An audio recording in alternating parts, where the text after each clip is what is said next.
Subscribe and click the bell icon for all the television updates.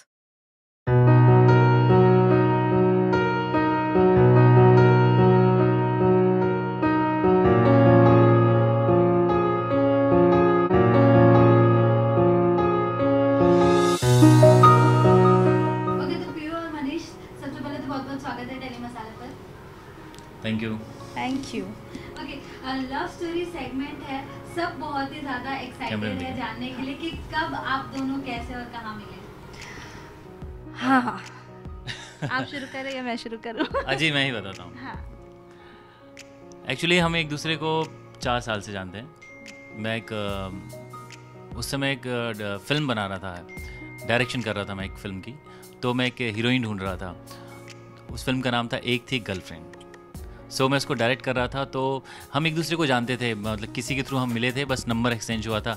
कभी ये मुझे good morning कर देती थी, कभी मैं इनको गुड मॉर्निंग कर दिया करता था, लेकिन हम कोई हार्डली फ्रेंड नहीं थे, नॉर्मल फ्रेंड थे। सो उसके बाद फिर अचानक से मुझे एक फ़िल्म बनानी थी, तो मुझे लगा शायद एक बार इनसे पूछूं। उसमें भी ये कोई शो तो कर रही थी, तो मैंने सोचा कि बार पूछ कर देखता हूँ कि ये करेंगी या नहीं करेंगी। सो मैंने इनको बुलाया, इनको फ़ोन किया मैंने कि एक्चुअली मैं एक फ़िल्म डायरेक्ट कर रहा हूँ, शॉर्ट फिल्म है एक थी गर्लफ्रेंड। तो इनको नाम बहुत फ़नी सा लगा, तो फिर इन्होंने बोले ठीक है मैं एक बार आके स्टोरी सुनती हूँ। तो इनको स्टोरी मैंने सुनाई, इनको काफ़ी अच्छी लगी जहाँ तक मुझे लगता है। सो उसके बाद फिर एक्चुअली वो स्टोरी ऐसी थी कि शादी से पहले गर्लफ्रेंड कैसी होती है और शादी के बाद कैसे चेंज हो जाती है, तो इसके ऊपर बेस वो स्टोरी थी। तो हम लोग उस फिल्म में मिले, हम अच्छे दोस्त की तरह हम रहे, और दोस्ती थोड़ी सी, कभी घूम लिए, कभी बीच के पास चले गए, या फिर कभी मूवीज़ देख लिए, ऐसी नॉर्मली हमारी दोस्ती थी। फिर कुछ महीनों बाद ये फिर एक शो करने के लिए बाहर चली गई। फिर इसमें मैं इंटरप्ट करूँगी। ये मुझसे, वैसे हम लोग सिर्फ नॉर्मल फ्रेंड्स हैं, क्योंकि मैं बहुत ही टॉम बॉयज टाइप थी, और मैं बहुत ही ये कभी एक्सपेक्ट नहीं कर सकते थे कि इस जैसी लड़की से शादी करें। हाँ बिल्कुल बिल्कुल, मैंने सोच भी नहीं सकता कि ऐसी लड़की को ऐसी लड़की से मैं शादी करूँगा। लेकिन इनकी जो सच्चाई और अच्छाई थी ना, वो मुझे अच्छी बहुत लगती थी एज ए फ्रेंड। तो हम एक फ्रेंड की तरह थे। फिर ये शो करने के लिए बाहर चली गई, और हमारी बात नॉर्मल होती रही, हाय हेलो होती रही। उसके बाद जब ये वापस आई, तो किसी फ्रेंड की वजह से हम दोनों के बीच में मिसअंडरस्टैंडिंग पैदा हो गई, और हम लोग 2 साल के लिए बिल्कुल अलग हो गए। इन्होंने कह दिया कि आज के बाद शक्ल मत दिखाना, और मैंने भी बोला कि आज के बाद तुम शक्ल मत दिखाना। हमारी मतलब फ़ोन पे ही लड़ाई हुई, मतलब फेस टू फेस कभी लड़ाई नहीं हुई। तो भाई मुझे भी बहुत बुरा लगा, और इनको भी कुछ चीज़ें बुरी लगी। तो हम दोनों मिसअंडरस्टैंडिंग की वजह से 2 साल के लिए बिल्कुल हम दोनों ने बात नहीं करी। मैं घर गया हुआ था, हमारे यहाँ पूजा होता है, छठ पूजा होता है। तो इनका अचानक से कॉल आया कि हाय कैसे हो। तो मेरे पास नंबर सेव नहीं था। मैंने कहा हाँ मैं ठीक हूँ। फिर उन्होंने जब कॉल किया, फिर हमारी बातें हुई, और फिर मैं सामने से मैं सोचूं क्या बोलूं, कैसे बोलूं। फिर हमारी नॉर्मली बातें हुई। उसके बाद मैं वापस आया, फिर हम लोग 1-2 बार मिले।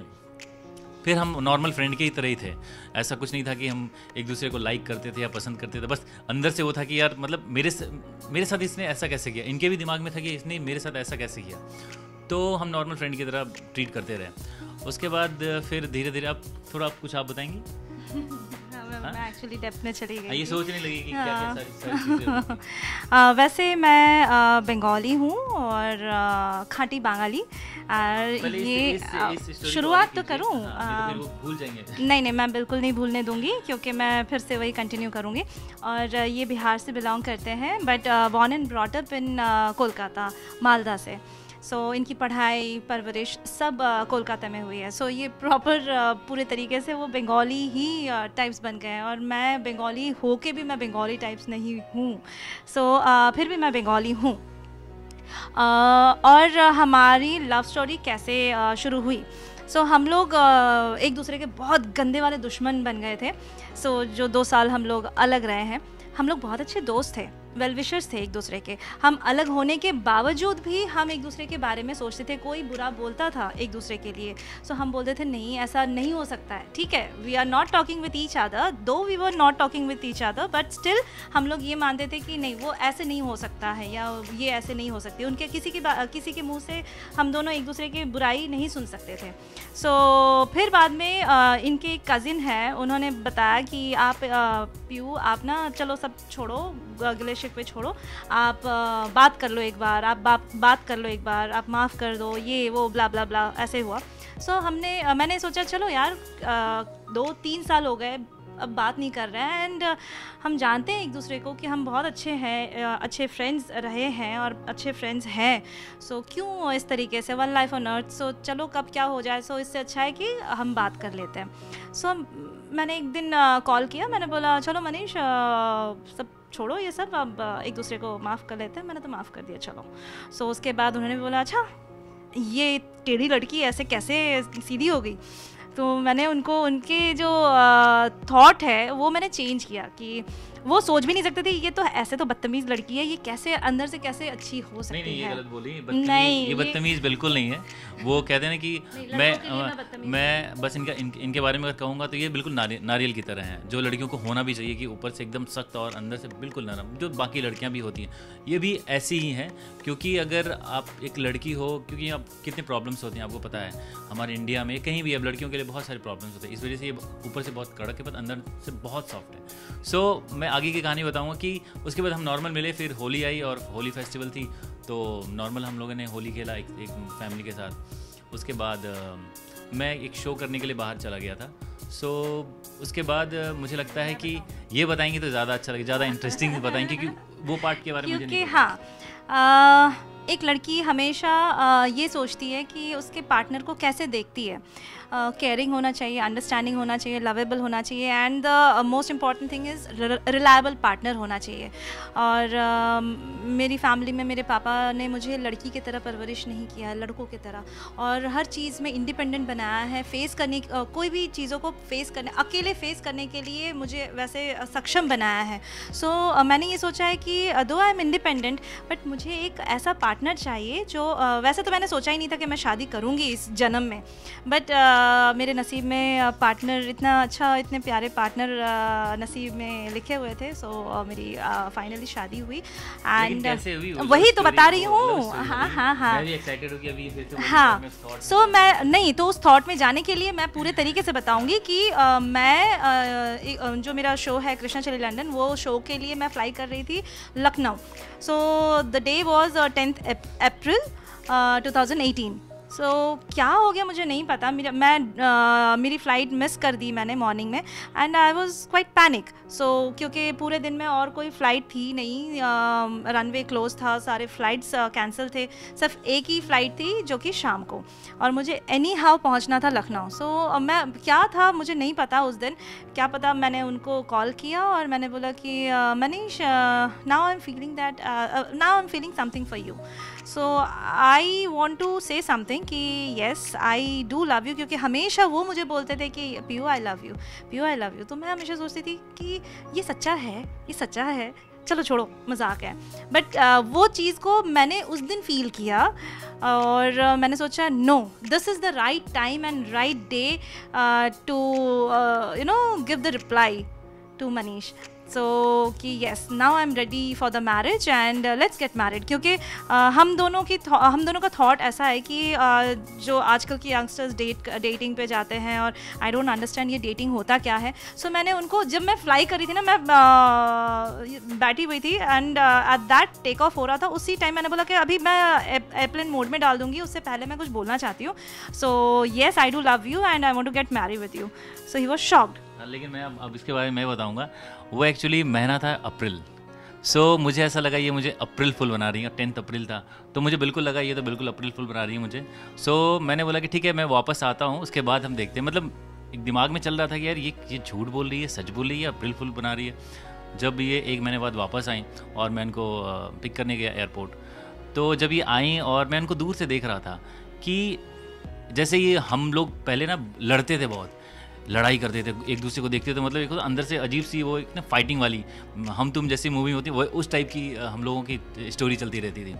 ये जब आ रही थी और मैं इनको देख रहा था और उसके बाद जब ये आके मुझे हक किया इन्होंने पहली बार, तो एक अजीब सी फीलिंग आई मुझे कि यार कुछ तो चेंज हो रहा है, कुछ तो बदल रहा है।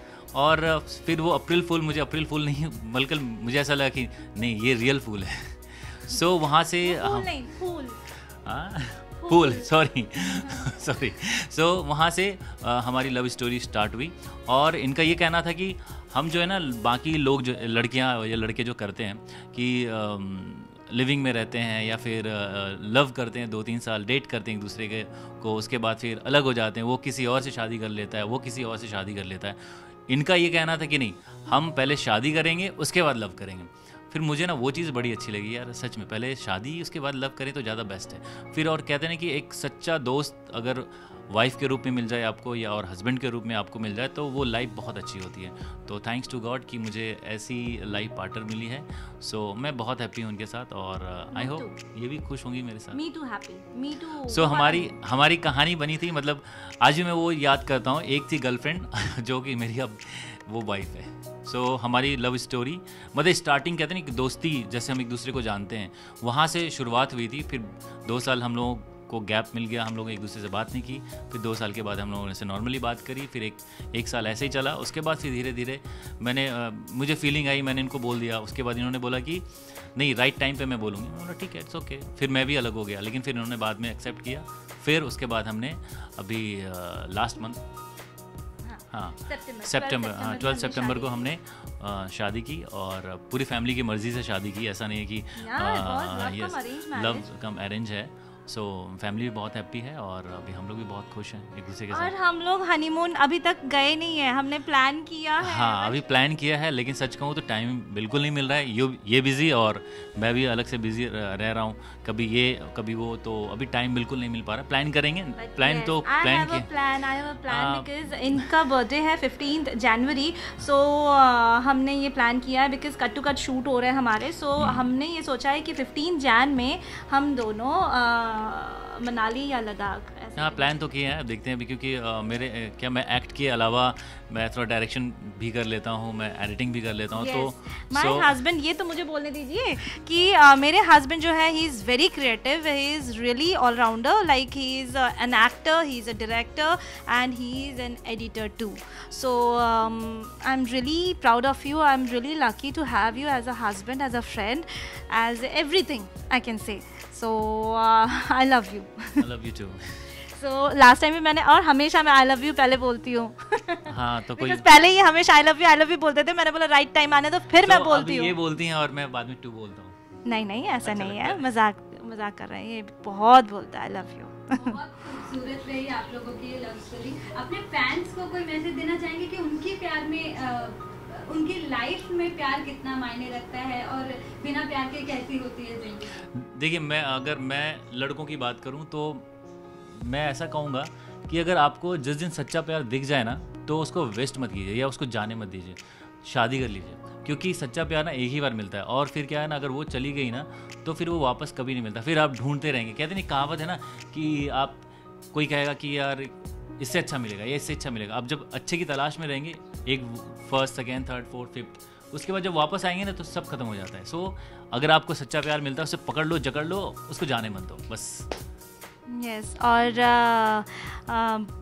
बार बार प्यार मत करो, एक ही को बार बार प्यार करते रहो तो काफ़ी अच्छा रहेगा, प्यार बढ़ता रहेगा। और उनकी गलतियों को माफ़ करते रहो और प्यार हो जाएगा।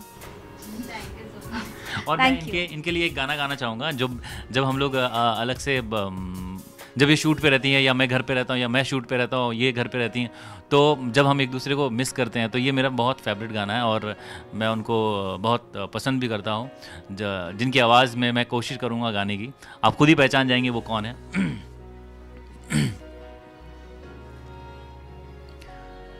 मैं यहाँ तू वहाँ, जिंदगी है कहाँ।